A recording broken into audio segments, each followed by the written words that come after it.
Welcome back, everybody, to another episode of Caravan of Garbage, where because we're getting more Jurassic World now and also forever, why don't we tank the algorithm by looking at some Michael Crichton adaptations, which start, I was going to say, reasonably well known and then descend into, I don't know what this is, what is this based on? They're all Michael Crichton, all right? Well, I was going to say thank you for that intro, because I think a lot of people probably don't even know that Jurassic Park was written originally by Michael Crichton. Not at this point, I guess, yeah. I mean, it was a hugely popular book. Influential in the sense that everybody was talking about dinosaurs, Mason. Absolutely. Remember that bit in the book where they're doing computer stuff? Yeah, it's the best part. And he's like, the little key clicked the thing. Yeah. He opened the gates or whatever. It's a good thing to put in a book. I think so too. Yeah. Well, he also has a background in computer programming, and that's going to come back around at the end of this. Let me tell you that, Mason. Oh, yes. And he also might have a background in putting a diamond in a laser and then cutting a gorilla's hand off. Absolutely. Don't we all? Don't we all? Had you seen this movie before? Yeah. Interesting. And you? I thought I had, and I remembered, all I remembered was... You remember to leave a like on this video. I remembered that. I remembered there being a laser gun, potentially. I remember there being a laser grid. Mm-hmm. But I would say this movie had moved so far out of my pop culture consciousness that I'd forgotten who was in it. Yeah. Because, maybe the latter Jurassic World movies, you don't really remember the fine details of the plot, but at least you're like, oh, Chris Pratt and Bryce Dallas Howard, they're in it. I'm like, who's even in this? But this movie, I realized watching it, I'd never seen the whole thing. Mm-hmm. All I'd seen was snippets of it on network TV. Specifically, it would always be after the movie I was watching it finished, back in the bad old days, and then you'd switch over to another channel, and I'd just find Laura Linney, award-winning actor of stage and screen, dismembering evil gorillas with a laser cannon. Yeah. That bit I remembered. A lot of the movie is not that. A lot of the movie is just goofing around, which is fun. I mean, again, obviously they Jurassic Park was a huge hit 2 years prior. Yeah, it makes sense. They're like, what's jungle? What's animals? I don't fucking know. What's Michael Crichton? What else can we, yeah. Was the magic of this the Michael Crichton, the original Michael Crichton novel? I mean, a little bit, but a lot of it was also Steven Spielberg directing Jurassic Park. Exactly. But this is Frank Marshall. Yeah. Who has directed a couple of things, but he's also like an incredibly prolific producer and executive producer of so much legendary stuff. All the Indiana Jones movies. Yep. He's the second unit director on Raiders of the Lost Ark and some other movies. Back to the Future, all the Jurassic Parks. Yeah, he's got his hand in everything. Just like Kathleen Kennedy has her hand in this. And in Frank Marshall. What? Because they're married. I don't know if they do that. Hey, you said it, man. You said it. I don't know if I did. Let's check the tape. Hey, I'm just saying a movie that I said it and I don't regret it. That's what I said then. That's right. And I don't regret it. That's wild. I do regret it. If I did say that, which I did. You did. We heard the tape. We all heard it. This actually happened because Michael Crichton originally thought this would be a good vehicle for Sean Connery, because Michael Crichton, among other things, was also a director, R.I.P. He has passed away. He directed Sean Connery in The Great Train Robbery in 1978, and he was like, I'm going to make this kind of modern-day version of King Solomon's Mines. Okay. And Connery... He can be a real Alan Quatermain. Well, that's what he said. He goes, he will play a modern-day Alan Quatermain. Some people are already laughing. Some people in the know, some people, they're already laughing, James. I tell you that much. Yeah. So why would that be funny? Well, he also played Alan Quatermain in The League of Extraordinary Gentlemen. A bona fide classic. We have covered that when we looked at a bunch of Alan Moore stuff. Extensively and painfully. This didn't come up in that. And the reason he took on that role is because he passed on The Matrix and he passed on Lord of the Rings and he went, I don't know, this. And maybe Michael Crichton mentioned it to him in passing and it stuck somewhere. Yeah, okay. I don't know. Maybe. So this is responsible for the last live-action movie Sean Connery ever made. What a legacy. Yeah. Congo. Anyway, the reason it didn't happen with Michael Crichton is because he wanted to have a real gorilla play Amy. And the studio was like, no. And so... Amy is a gorilla, by the way. If you haven't seen this movie... Oh, yeah. They wanted a real gorilla to play Amy the gorilla. They didn't want a real gorilla to play Amy, a little girl going to school or whatever. So the premise of this movie... Well, she's kind of like a little girl going to school. Yeah, I guess that's true. This movie... I was going to say the premise of this movie. This movie has numerous premises. Yes. One of which is that Dylan Walsh, a young Dylan Walsh. So young. Star of stage and screen, wearing a young man's haircut. Dylan Walsh is bussin' in this movie, I must say. Boy, is or he. whatever the equivalent of bussin' was in the mid-90s. Hypercolor? Dylan Walsh. Fresh. He's so fresh. Yeah. He's so fresh like a music compilation. But he is raising a gorilla that was rescued from the jungle and has taught it to speak, and also has a sort of like a gauntlet, a sign language, power glove? a sort of a power glove. Absolutely, thank you. That lets her translate her sign language into speech, which is convenient for plot reasons. Definitely. And she's been painting pictures of the jungle, and he's like, we better take her to the jungle. But how can we afford to go to the jungle? We're just earnest primate researchers. Well, luckily Laura Linney has to. She works for a big evil corporation that has something to do with lasers and satellites and stuff. Yep. And she used to be in the CIA, I think. And she used to be married to Bruce Campbell. Not in real life, in the movie. Bruce Campbell's in this. He's in this for for a little bit. a minute and a half. And then there's a Bruce Campbell corpse at the end. Sure Doesn't is. look like him very much. No. But otherwise, what's he going to do? Just lie in that cave for 2 hours? Come on, man. He's got stuff to do. You think movies that go for 2 hours take 2 hours to film? Yes, I do. Okay. And I've seen no proof to say otherwise. That's an interesting wrinkle to this series. Isn't it, though? And it's still not ringing any bells, even though you've spoken to me in that curious manner. Yeah. I'm not going to question it. Okay. So she's got a lot of money, and she wants to go to the jungle to follow up on Bruce Campbell's research about diamonds, because they want diamonds to make big lasers or whatever. Yeah, or on satellites. behalf of Joe Don Baker, R.I.P. We just lost him. Oh, did we? Yeah. No, damn. Always a treat to see him God, in this. he's coming at this 110%. That's right, yeah. Screaming. Right. Also, his son... I started a fire! Put out the fire! Jesus, all right. It's something that I'm gonna go to happens. the Congo. It's less hectic in the Congo, quite frankly. His son in this is Bruce Campbell, Mm-hmm. which you wouldn't think so, because he does not care at all that he gets his head smashed in by a gorilla. True. Crazy stuff. Yeah. But then Laura Linney supplies the money to take Dylan Walsh and the gorilla. We should do this every week, by the way, because these are Michael Crichton adaptations that aren't Jurassic Park. We don't. This have is to- working for this video. Engagement is going up. I can feel I it. can feel it too. So anyway, they head to the Congo, but they've got they got to meet a few colourful characters on the way. Yep. Just an assortment of people who are or will soon be on a TV network medical or legal drama, or a medical legal drama. Yeah. Law and bandages. Mr. Echo is here from Lost. That's true. And that's good. Joey Pants is here. Joey Joe Pants Pantoliano. is here, He's yeah. in it for 2 scenes and then he's just gone. Delroy Lindo is here. Delroy Lindo is here. Oh my God. Yeah. He's got a great scene. The great Ernie Hudson is in this. He is so cool in this. He's such a smooth operator. And he's British. Yeah, right. Right. And it's not the worst accent in this It's movie. really not. He should be more famous. I mean, he's famous. Yeah. But of the original Ghostbusters, I like him the most.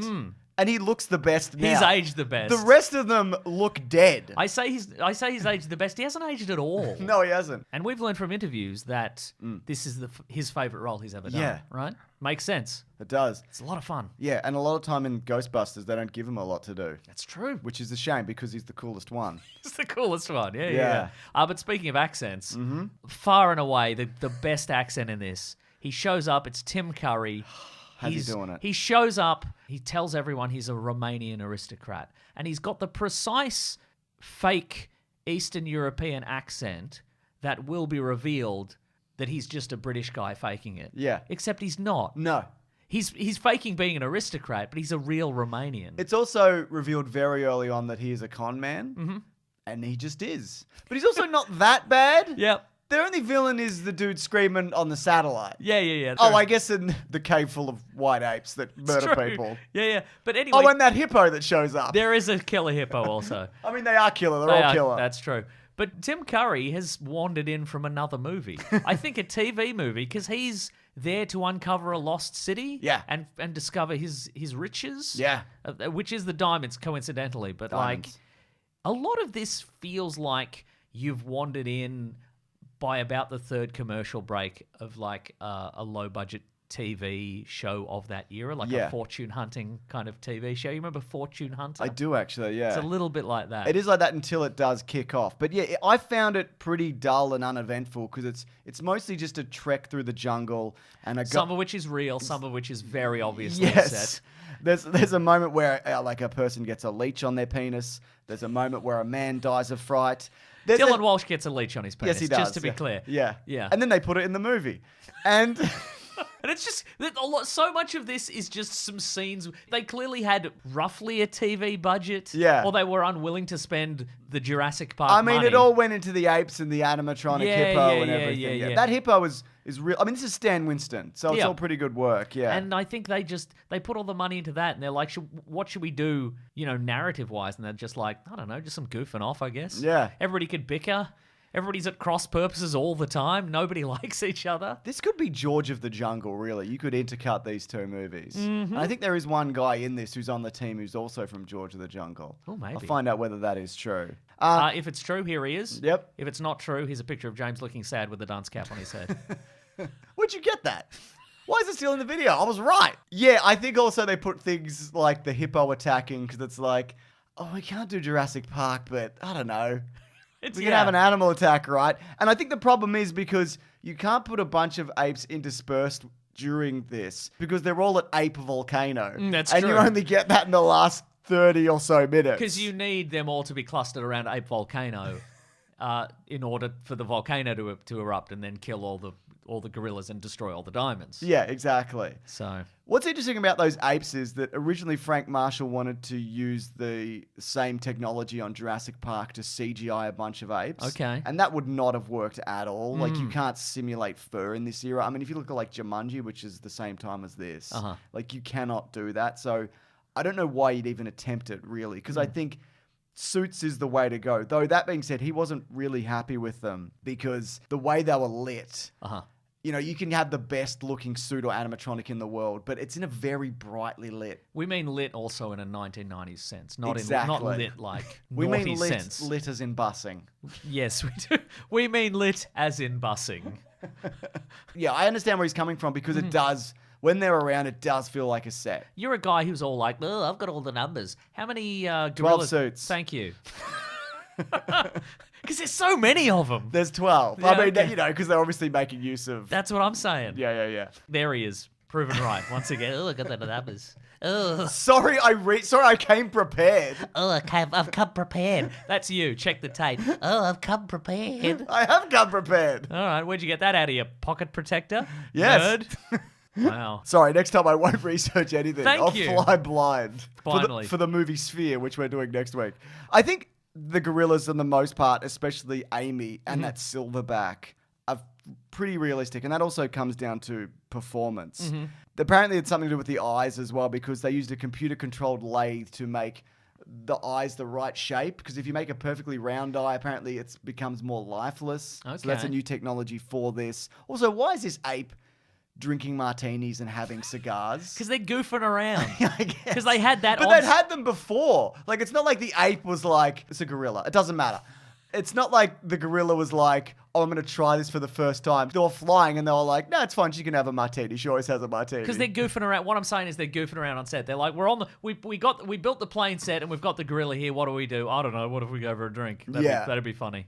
You know the thing about gorillas and sign language, right? They've never asked a question. Yeah. We've taught them to speak, Yeah. you and me, and famously they answer questions, but apparently, this is what I've heard, they've never asked a question of humans. Yeah. Which, does that suggest they don't know how to ask questions, or they're not curious at all, or maybe they have all the answers? This I didn't research. Okay. But Finally, you're coming around to being cool. But I can say this, that it's been argued that them signing is just the way you would teach a trick to like a dog. Yeah, right, okay, sure. But I do know this, the longest sentence ever recorded by a gorilla, or it's actually a chimpanzee, and I know you know this, called Nim Chimpsky. This is in sign language. It's a 16 sign utterance, and it's give orange, me give eat orange, me eat orange, give me eat orange, give me you. Not a question. Not a question at all. I think the silverback looks incredible. And I know you might be like, that's clearly a guy in a suit. But when I was in Uganda, and this is true, There we go. I saw gorillas in the jungle up close. And when I got there, I was like, fuck, this just looks like a guy in a gorilla suit. Like, it's just what they look like. Yeah, absolutely. I mean, I've been to the zoo, man. And when you see the silverbacks, you're like, that's just a guy walking So around. I could have gone to the zoo. You could have gone to the God zoo. damn Yeah. it. It was literally $1,000 to do this. I had no money then. It wasn't worth it. Yeah, I went to the zoo for less than that, but I did throw almost $1,000 worth of change into the gorilla enclosure. So maybe they need some walking around money. You know what I mean? Yeah, fair enough. So yeah, you mentioned sets. They did build a jungle set. So outside of the temple and also inside the volcano, it's the same stage where they filmed The Wizard of Oz. A lot of it they populated with like real bugs and stuff to make it kind of feel real. It's also on hydraulics, so I can like move up and down. And they also built a replica miniature, which then they were able to collapse. And all the stones and bricks were like numbered, so they can put them back in place and kind of do Here it he again. is back to his favorite thing. The Thank numbers. you. Well, here's something else as well. The lava flow, they used a grey liquid on a blue screen set, which was a miniature of the actual set, and then they took the lava from one and put it on the other and coloured it, etc. That's So, fun. yeah, That's movie magic. That is The Wizard of Oz. it is The Wizard of Oz, which is also a movie like this. They That's have that true. in common. That's true. But yeah, the ending, The ending, James. it's I've crazy. got a note here. The end. Well, I mean, I can summarize it very quickly. I have a note here that just says they all get lasered and then they all get lavaed. Yeah. What's fascinating about this movie, I think, is that Jurassic Park is all about the wonder of nature Yep. and the misuse of technology and how beautiful nature is, and we should leave nature alone. Leave it alone. But this movie, it has no reverence for nature at all. Yeah. Even the guy who's like, I won't carry a gun, is just machine gunning gorillas. Hell yeah. At the end. Yeah. And Laura Lynn is just like, She's got a great line. She's got such a good line. What's the line? She goes, They're about to be endangered or something? she says, put them on the endangered list. And then she lets off the frickin' laser beam. And she just slices them all to bits. They run screaming. Yeah, but she keeps lasering.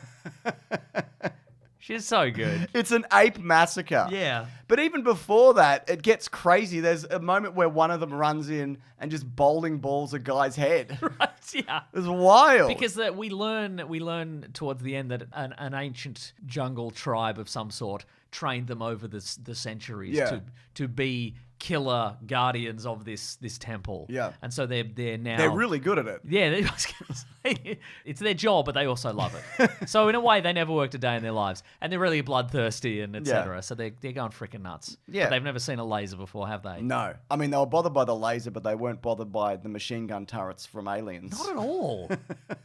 It's crazy. It really is. A bunch of people are just knocked off. Yeah. Tim Curry cops it. Yeah, big time. What's another guy? Just all the other guys. All the other that guys. aren't the three main people. The guy from True Lies. Yeah, he cops it. He cops it. He does, yeah. Oh, man.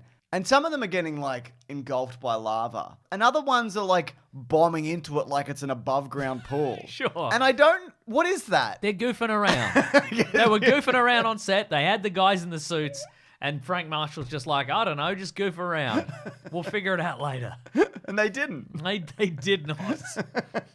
And then at the end, which is, this also happens at the end of Titanic, but it kind of makes more sense there. The real treasure is just throwing away a diamond? Yep. Why? Oh, and shooting a satellite with a laser. That's before. That and is. then it's throw away the diamonds. That's right, yeah. I don't understand. A fully pixelated CGI satellite that we never actually see. Very good. So it's just kind of like, well, we certainly learned something. We learned that diamonds aren't important and also that a bunch of people were beaten to death by Well, gorillas. it's interesting you say that. My final note just says a bunch of people died and nobody learned anything. Except it's fun to kill evil gorillas, I guess. It is fun. Maybe they could build a park around that. It's fun to see it. You could just show up in a helicopter and machine gun evil gorillas. Because you could be like, I mean, a lot of people say zoos are cruel and, they make a really good point. But I mean, these guys are evil. They're bad. We know that for sure. And we do have a minigun on this helicopter. So what's the worst that could happen, Yeah, exactly. Anyways, do you know what it's time for? What's it time for? It's time for Triv Go. That's Congo and trivia. I like that. Yeah, that's good. You like it? Yeah. Okay. So we mentioned this, but Ernie Hudson stated that his character, Captain Munro Kelly, is his personal favourite from his career. Bring him back, I say. I agree. For Put them in the MonsterVerse. Put them in Jurassic Park, whatever. Doesn't matter. Yes, for sure. MonsterVerse is fine. Sure. Yeah. In the novel, the white gorillas were a crossbreed of gorillas, chimpanzees, and human DNA to explain their aggressive nature.